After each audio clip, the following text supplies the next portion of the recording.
Բարև ձեզ հարգելի հեռուստադիտողներ, Ֆակտոր TV-ին ուղիղ տեսակապով զրուցելու է Վրաստանում բնակվող միջազգայնագետ Գյորգի Թումասյանի հետ, ողջույն պարոն Թումասյան։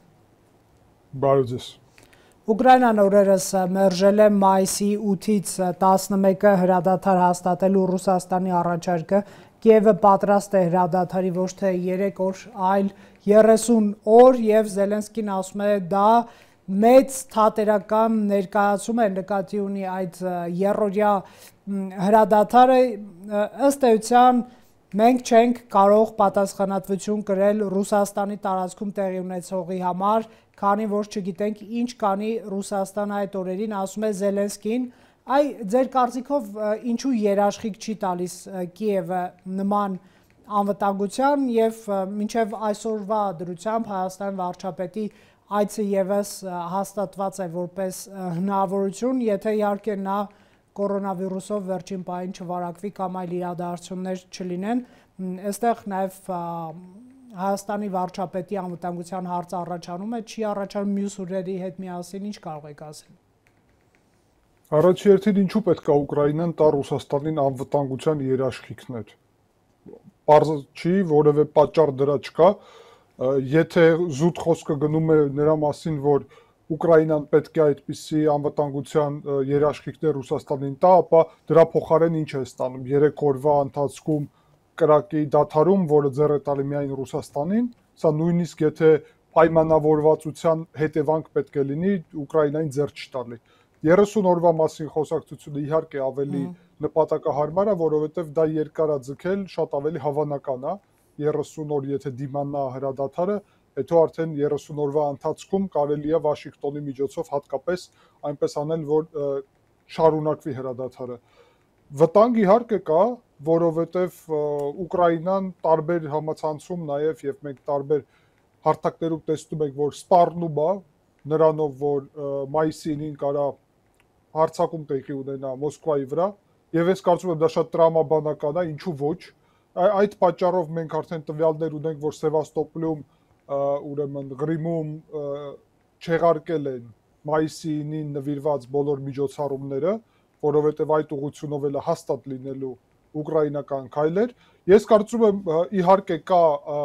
Հայաստանի վարչապետի անվտանգության համար լուրջ խնդիր Մոսկվա մեկնելու մեջ եւ այդ պատճառով մենք տեսնում ենք, որ մի շարք պետությունների նախագահներ, ղեկավարներ չեղարկել են իրենց այցը տարբեր պատճառներով։ Ես հույս ունեմ, որ կորոնավիրուսով կվարակվի Հայաստանի վարչապետը եւ չի կարողանա այդ պատճառով մեկնել Մոսկվա, դա ոչ միայն իր անվտանգության եւ Հայաստանի ղեկավարի անվտանգության հարց է, այլ նաեւ իհարկե Հայաստանի միջազգային, այսպես ասած, դիրքերի հարցեր է, որովհետև մայիսի 9-ին գտնվել Վլադիմիր Պուտինի հետ միասին, իհարկե լուրջ մեսիջ կլիներ արևմուտքին Հայաստանի, այսպես մեղմ ասած, անորոշ քաղաքականության ուղղությամբ։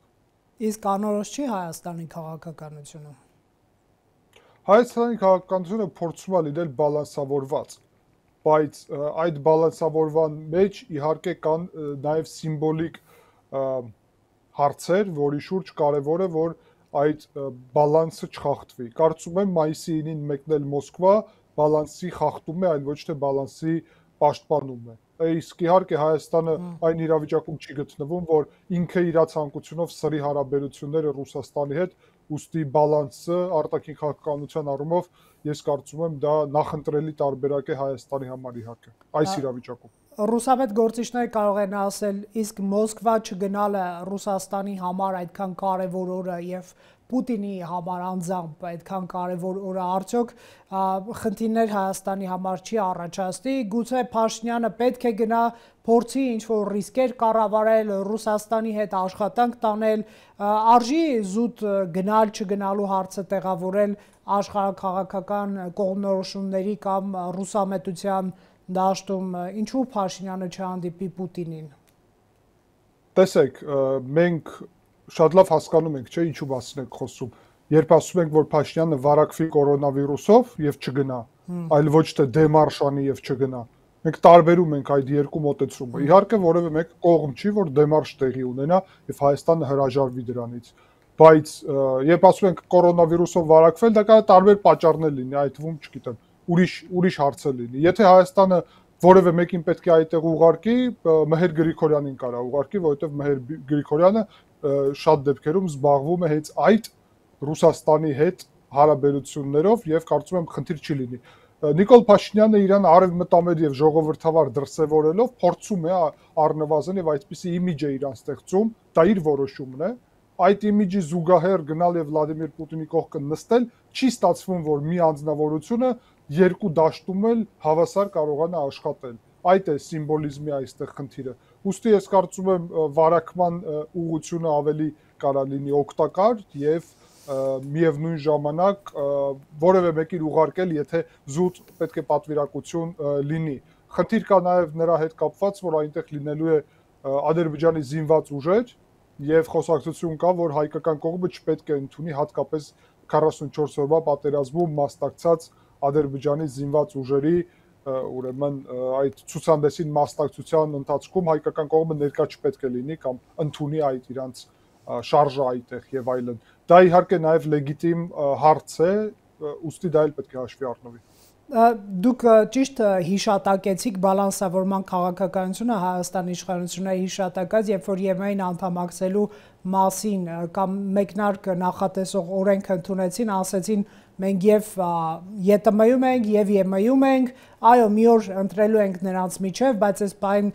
դա կոչվում է բալանսավորում։ Այ պարոն Թումասյան, քանի դեռ Արևմուտքի եւ Ռուսաստանի միջև հաղթողը այսպես հայտնի չի եւ տեսնում ենք Դոնալդ Թրամփի քաղաքականությունը, որի խորհրդականը առնվազն 4 անգամ Պուտինին է հանդիպել, այսինքն ամերիկյան այս վարչակազմը ընդհանուր բանը կարող է հասցնել Ռուսաստանի դեմ պատժամիջոցների թուլացմանը կամ վերացմանը, հարաբերությունները վերականգնել, տնտեսական հարաբերություններ հաստատել։ Ինչու Հայաստանը այսպես բոյկոտի է ռուսական ձևաչափերը, եթե թիվ 1 գերտերությունը Միացյալ Նահանգները չի բոյկոտում։ Եվրոպան հասկանալի է, նրանք ավելի այսպես արմատական են տրամադրված։ Ձեր ասած այս բոյկոտի հնարավորությունը Բայդենյան շրջանից տրամաբանություն չի, օրերը չեն փոխվել այսպես քամիները հետ է։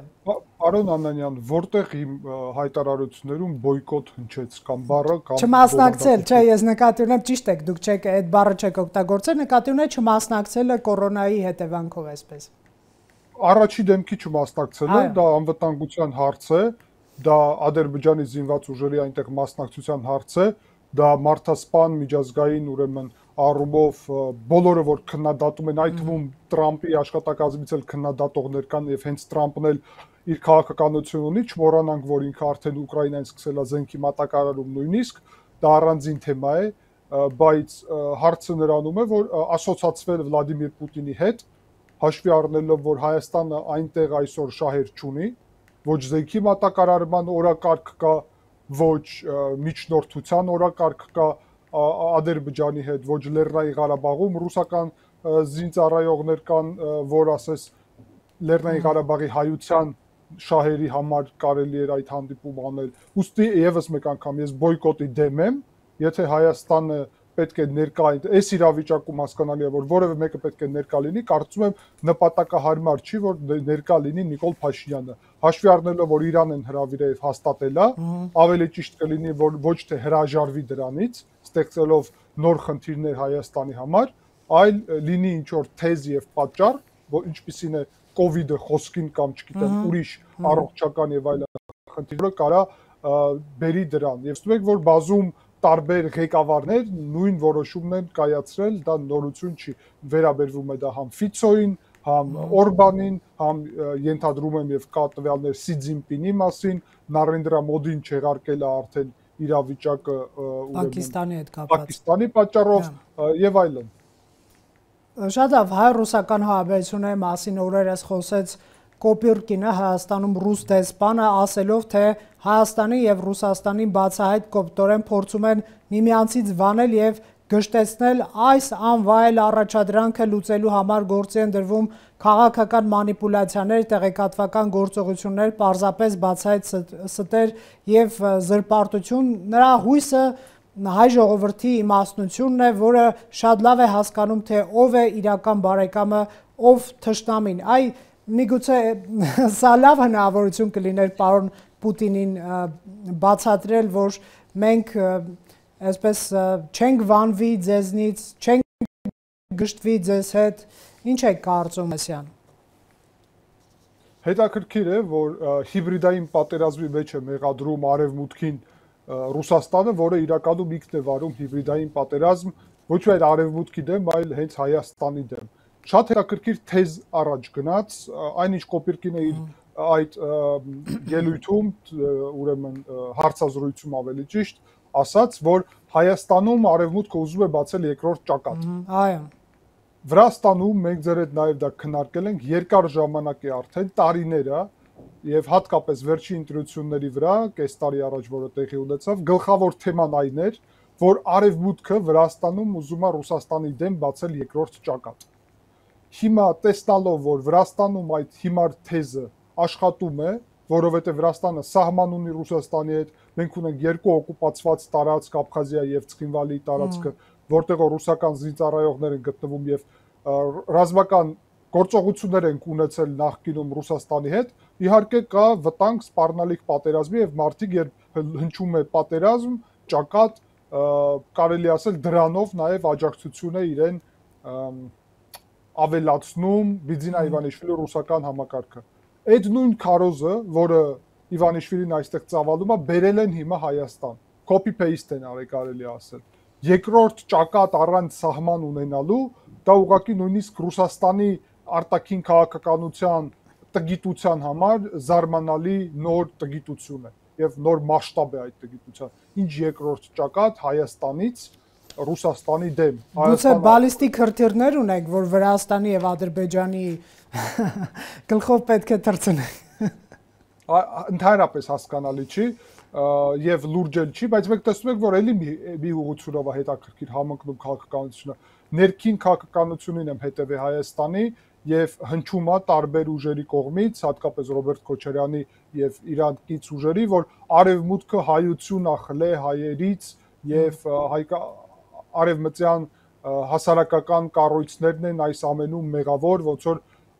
ապազգային գործողություն են ծավալել։ Մեկին մեկ նույն պրոպագանդան է, որը Վրաստանում Բիձինա Իվանիշվիլին անցկացնում է, որ դու գիտեք ռուսական օրենք են ընդունել հասարակական կառույցների դեմ, որ հասարակական կառույցներն են մեղավոր ամեն ինչում, ինչ Վրաստանում վատը տեղի է ունեցել, որ արևմուտքի աջակցությունը հասարակական կառույցներին խլել է վրացիքից վրացականությունը, վրացիությունը եւ տեսա, որ Վարդանիկը Գյումրիում սկսել է ինչ-որ գեյերի մասին խոսալ եվրոպական ուղղությունով եւ այլն, մեր մոտ նախընտրական շրջանում մարդկանց նաեւ գյուղերում պատկերացրեք ման էին գալի Բիձինա Իվանիշվիլու ներկայացուցիչները եւ հայտարարում են, որ մենք արգելելու ենք գեյերի ներկայությունը գյուղերում, դա խեղկատակություն է ուղղակի Վրաստանի համար եւ տեսնում ենք, որ նույն ռետորաբանությունը, նույն նարատիվները, նույն հիբրիդային պատերազմը, այդ երկրորդ ճակատի, այդ հակաարևմտյան ֆոնդերի ուղղությունով եւ այլն բերել են հիմա Հայաստան։ Ինչու են բերել, որովհետեւ դա միայն ոչ Կոպիրկինի իհարկե քաղաքականությունն է, այլ կարծում եմ Կիրիենկոյի այդ նոր նշանակման հարցն է, որը ինքը հիմա պետք է լուծի։ Աբխազիայում Կիրիենկոն, գիտեք, օկուպացված Աբխազիայում հարցը լուծեց, Բադրա Գումբայի նախագահ դարձրեց, որը պրոռուսական է, իսկ այնտեղ ավելի պրոաբխազական տեխնացու էլ կար եւ իրականում աբխազների համար ավելի ընդունելի էր։ Ռուսաստանը Վրաստանում, մնացած Վրաստանում հարցը լուծել է Իվանիշվիլու շնորհիվ, դե Ալիևի հետ որ լուծել է, կարծում եմ Կիրիլի այցը Բաքու եւ այդ ուրեմն Մերիբան Ալիևայի պարգևատրելը, այո, պարգևատրումը տեղի ունեցավ, կարծում եմ հայ ժողովրդի համար բավարար է եւ որևէ մեկը Ռուսաստանից ավել չի կարող անել հակառուսական գործ Հայաստանում։ Հենց Ռուսաստանը ամեն ինչ շատ լավ ցույց է տալիս։ Դե ժամանակին կներեք, պարոն Թոմաս, ռուսական պրոպագանդան կամ պրոռուսական ուժերը Հայաստանի ինչ են ասում, որ մենք Ադրբեջանի զենք ենք վաճառում, որպեսզի բալանսը ապահովենք, դուք հանգիստ եղեք, մենք ձեզ տվել ենք Իսկանդեր, որով դուք կարող եք հավասարակշռությունը պահպանել։ Հիմա նույն այսպես ասենք շարքից է երևի Տիկին Ալիևային սուրբ հավասար Օլգայի ուղղափառ եկեղեցու շքանշան է տվել Կիրիլը, հավանաբար հայերի սիրուց դրդված։ Սպասենք արդարացումների, հավանաբար։ Այո, արեք նշենք, որ Իսկանդերը ըստ պաշտոնական Հայաստանի վարչապետի տվյալների, որոնք պաշտոնական են, հաշվի առնելով, որ ինքը հանրային է ասել եւ դա նույնիսկ եթե պետք լինի, ինքը պատասխանատվություն կարա դատական դրա հետևանքում լինի, եթե այդտեղ տվյալները հստակ չի ասել, ինքը շատ լավ դա ընկալում է, չի պայթե կամ պայթել է 10%-ով։ Սու-30-ները Հայաստանը օգտագործել չկարողացավ եւ փաստորեն ստացվում է, որ Ռուսաստանը այնինչ վաճառել էր Հայաստանին, նույնիսկ դրա օգտագործման հնարավորությունը չտվեց։ Ես պետք է նշեմ, որ կարծում եմ հայկական շատ ռազմական փորձագետ դրա մասին իհարկե խոսել է, բայց մեր հանրությունը լավ չգիտի, որ երբ ակտիվորեն խոսք է գնում Իսրայելի եւ Թուրքիայի ռազմական մասնակցության մասին, նկատի ունեմ զենքի վաճառման մասին Ադրբեջանին, մարդիկ մոռանում են, որ Թուրքիան գլխավոր ուղղությունը ԱԹՍ-ների վաճառումն էր Թուրքիայի համար, բայրակտարները, եւ Թուրքիայի համար գլխավորն էր կառավարման համակարգի մեջ մասնակցությունը եւ զորավարժությունները Թուրքիայի հետ միասին, Իսրայելի դեպքում դա ճշգրիտ տարբեր զենքերն էին, այդ թվում ԱԹՍ-ները, բայց լորան եւ ուրիշ համակարգները եւ հակաօդային պաշտպանությունը, բայց 90% զենքը, որը հողի վրա մտել էր Լեռնային Ղարաբաղի տարածք եւ պատերազմում մասնակցում էր, նկատի ունեմ տանկեր, BTR-ներ, հողի վրա օգտագործվող ուրիշ հնարավորություններ, 90%-ը եկել է Ռուսաստանից։ Այն իրավիճակում հիշեցնեմ ձեզ եւ բոլորիդ, որ Ռուսաստանը աշխարհում զենքի էքսպորտում երկրորդ տեղն էր զբաղեցնում, որովհետև դեռ չկար Ուկրաինայի հետ պատերազմ եւ Ռուսաստանը ուներ շատ զենք եւ այդ զենքը վաճառում էր այդ թվում Ադրբեջանին ակտիվորեն եւ միլիարդավոր զենքավաճառ է այդ պատճառով։ Դրա փոխարեն Հայաստանը ինչ ստացել է, չի կարողացել կիրառել, արդեն չեմ ասում, որ հենց մարտի դաշտի համար պատկանող զենքը եղել է շատ հին եւ ոչ համապատասխանող։ Իհարկե, Ռուսաստանը բալանս չի պահպանել, Ռուսաստանի շահերի մեջ է եղել, որ Լեռնային Ղարաբաղը մասամբ անցնի Ադրբեջանի տակ եւ Ադրբեջանը սկսի աշխատել Զանգեզուրի միջանցքի ծրագրի ուղղությամբ։ Հետագայում Ռուսաստանը ուզեցել է պահպանել իհարկե Լեռնային Ղարաբաղում իր խաղաղապահ զորքը եւ որևէ մեկը չի կարող ասել, որ Ռուսաստանի ցանկությունն էր իրանց այդտեղից հանումը։ Խնդիրը ուրիշ բանի մեջ է, որ երբ Ուկրաինայում Ռուսաստանը տապալվեց եւ բոլորը տեսան, որ Ռուսաստանի զինված ուժերը ինչ ցածր հնարավորությունների վրա են գտնվում, մակարդակի վրա, Ադրբեջանը Շուշիի հռչակագիրը կնքելով Թուրքիայի հետ, այդքան արդեն համոզվեց իր ռազմական հնարավորություններում, այդ թվում Թուրքիայի մասնակցության առումով, որ կարողացավ Լեռնային Ղարաբաղում անել այն ուրեմն ռազմական գործողությունները, որի հետևանքում Ռուսաստանը ստիպված եղավ այնտեղից դուրս գալ, բայց պետք է հասկանանք, որ նույնիսկ դա է Ռուսաստանին ի վերջո ձեռ տալի, որովհետև Ռուսաստանի գլխավոր ուզածը տարածաշրջանում դա Զանգեզուրի միջանցքն է եւ ռուս-թուրքական տանդեմի այստեղ ապահովումը, որովհետև թուրքական միությունն է միայն ով կարա փրկի Ռուսաստանին տնտեսական առումով այս հատվածում Ռուսաստանի, իսկ մյուս հատվածում իհարկե Չինաստանը։ Եվ մենք նաև տեսնում ենք, որ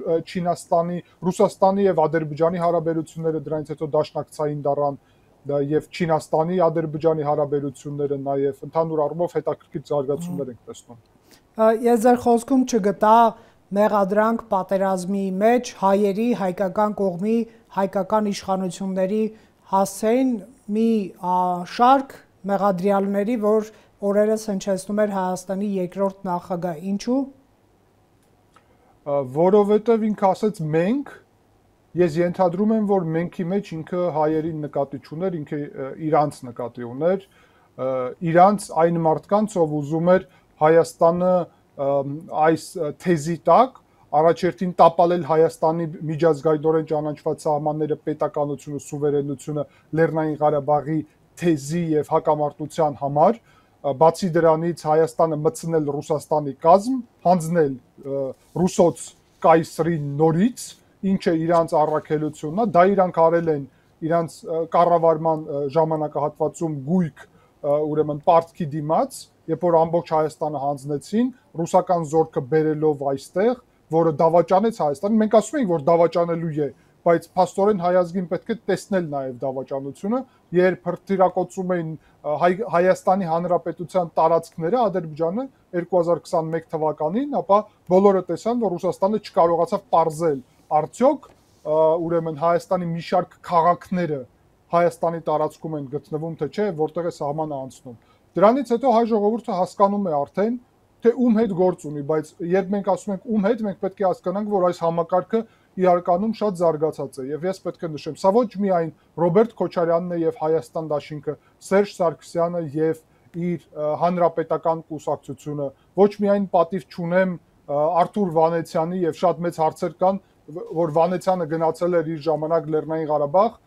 եւ այնտեղ նոր բնակավայրեր էր ստեղծում եւ հիմա ասում են Փաշինյանն է հրահրել պատերազմ Ղարաբաղում իր հայտարարություններով։ Արթուր Վանեցյանն էր, ով Արաքսի հովտի մոտ ասում էր հայերին ենք բնակեցնելու եւ դրանով լուրջ աղմուկ ստեղծեց եւ մենք շատ լավ դա հիշում ենք նաեւ։ Եվ Արթուր Վանեցյանն էր, ով վերջը Շուշիում էր մնում կարծես եւ անհասկանալի այնտեղից ո՞րց դուրս եկավ։ Բայց բացի դրանից, իհարկե Ռուսաստանը օգտագործում է KGB-ի ազդեցության գլխավոր հիմնասյուները, դա Հայաստանի ուրեմն ներսում եւ Սփյուռքում գտնվող դաշնակցության համակարգներն են, որոնք գործում են նույն այդ ինչպես միջոց, ինչպես գործիք KGB-ի ձեռքում, ցավոք, եւ իհարկե ցավոք դա Հայաստանի դա հայկական հայ առաքելական եկեղեցին է, հայ առաքելական եկեղեցում գտնվող անձերը, որ ճիշտ ասեմ, որոնք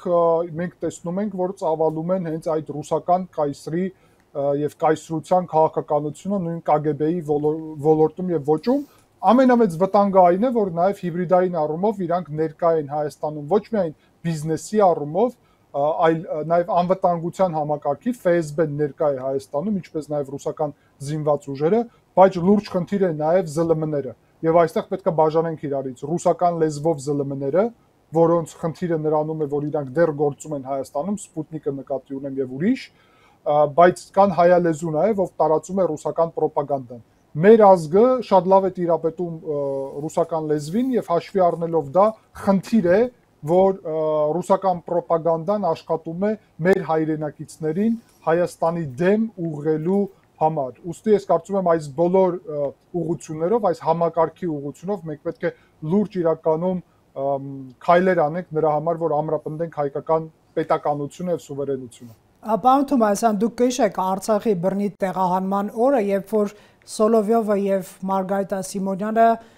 կոչ են անում հայ ժողովրդին դուրս գալ փողոցներ հակաիշխանական պայքարի հակառակ դեպքում ցեղասպանություն տեղի կունենա, ասում են Արցախում, եւ ռուսական հեռուստաալիքները պետական Հայաստանի դեմ հայկական իշխանությունների, հայկական քաղաքասարակության, հայկական տարբեր քաղաքական ուժերի դեմ եւ Հայաստան պետության ինքնիշխանության դեմ հանդես են եկել քարոզչությամբ, բայց Հայաստանի իշխանությունները բավարարվում են միայն առանձին հաղորդումներ փակելով, մինչդեռ վաղուց հնարավորություն կար առանձին լրատվամիջոցների եթերազրկել նույն մուլտիպլեքսում գտնվող եւ տվյալ հաղորդուղին տրամադրել հայկական մեդիաների, ասենք օրինակ, չգիտեմ, լինի ինդիմադիր թե իշխանական, ընդ որում դա կապ չունի, նախընտրելի է ոչնա, բայց մեր ռեալությունները հաշվի առնենք,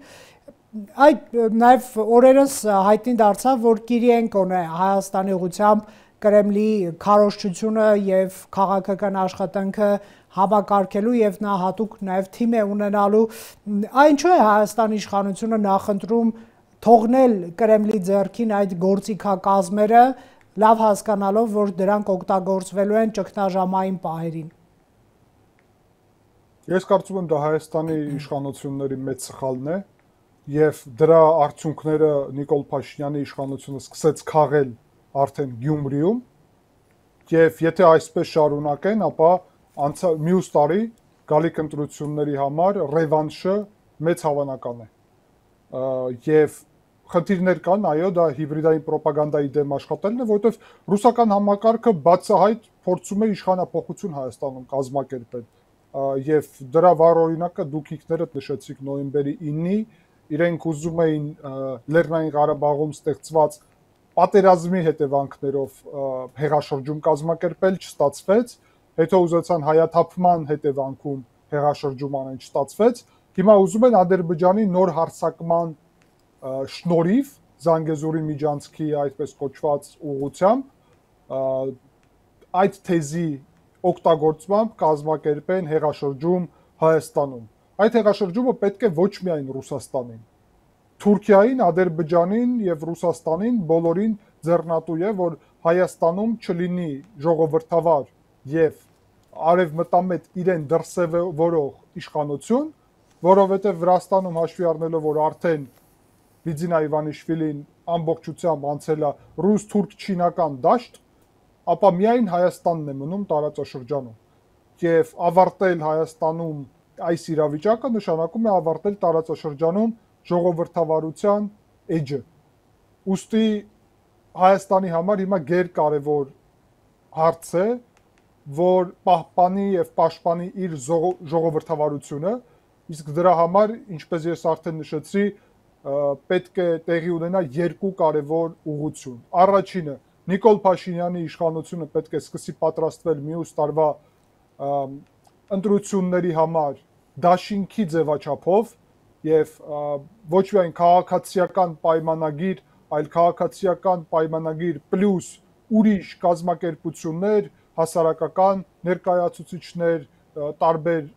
գործիչներ, քաղաքական տարբեր ուրեմն կուսակցություններ մեծ դաշինք լինի հայամետ եւ արևմտամետ ուժերի, այդ մի հարցն է, որը պետքա քաղաքացիական պայմանագիրը անի, որովհետև մեկ կուսակցական այս համակարգը այլևս չի կարող Հայաստանում շարունակվի եւ ասեմ թե ինչու, որովհետև Նիկոլ Փաշինյանը չի կարող մի քանի աթոռի վրա միևնույն ժամանակ նստի, այդ է ինչ մենք խոսում ենք, լինելով արևմտամետ եւ ժողովրդավարամետ իմիջ ստեղծող անձնավորություն, գնա Մոսկվա չի կարող դա անի, ուստի պետք է լինի կոալիցիոն իշխանություն Հայաստանում եւ դա ավելի ժողովրդավար է, քան մեկ կուսակցության իշխանությունը, բայց մյուս կողմից այն բոլոր հիբրիդային պատերազմի գործիքների դեմ, որը ես արդեն նշեցի, մի քանի այդ կուսակցության, Քոչարյանի, Սերժ Սարգսյանի, Վանեցյանի կուսակցությունների ուղղությունով, պլյուս դաշնակցություն եւ եկեղեցում գտնվող ագենտուրան, այդ ուղղությունով պլյուս ԶԼՄ-ները եւ սոցիալական ցանցերը պետք է լինեն կոնկրետ քայլեր նրա համար, որ ամրապնդվի հայկական պետականությունը եւ լյուստրացիայի, ես չեմ ասի օրենք ընդունվի, որովհետեւ այս իրավիճակը դեռ դրան չի համապատասխանում, բայց լյուստրացիայի առումով որևէ քայլեր, որ առաջ արված լինեն, որովհետեւ որևէ դեպքում թույլ չի կարելի տալ, որ այս ուժերը կարողանան ռևանշ կազմակերպել Հայաստանում, որովհետեւ պարզ է ինչ է տեղի ունենալու Հայաստանի պետականազրկում։ Եվ սա Նիկոլ Փաշինյանի իշխանության պահպանման մասին չի խոսքը, ընդհանրապես որևէ մեկին կարծում եմ այդ թվում ինձ էլ չի հետաքրքրում կպահպանի թե չէ արդյոք անձամբ Նիկոլ Փաշինյանը իշխանությունը, բայց ինքը ունի պարտականություն, որ ժողովրդից ստացած մանդատը հետ չհանձնի ռուսական կայսրին եւ իր ագենտներին, այլ ունենա այդ մանդատը ժողովուրդը, պահպանի ժողովրդավարությունը եւ սուվերենությունը Հայաստանի, դա սահմանադրությամբ իր պարտականություն է։ Եթե Նիկոլ Փաշինյանը դա չանի, ապա ինքը նաեւ ոչ միայն պատմական, այլ ուրիշ նաեւ պատասխանատվություն կվերցնի իր վրա այս առումով, որովհետեւ Հայաստանի սուվերենությունը հանձնելը դա ոչ միայն դավաճանություն է, այլ դա հանցագործություն է։ Պարոն Թումանյան, շնորհակալ եմ հարցազրույցի համար։ Ես էլ եմ շնորհակալ։ Հարգելի հեռուստադիտողներ, Factor TV-ին ուղիղ տեսակապով զրուցում էր միջազգայնագետ Գեորգի Թումանյանի հետ։